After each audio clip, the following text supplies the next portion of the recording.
हैं दरबार मदीना के पास, मदीना के पास ये 4K चुरंगी है। और अभी यहाँ पे वारदात आई है, हम सूप लेने के लिए आए थे।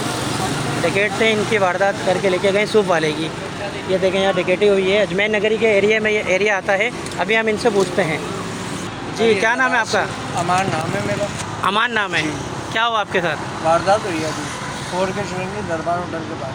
ये 4K चुरंगी पे दरबार होटल के पास है, अजमेर नगरी लगता है इसी इलाका। क्या क्या लेके गए?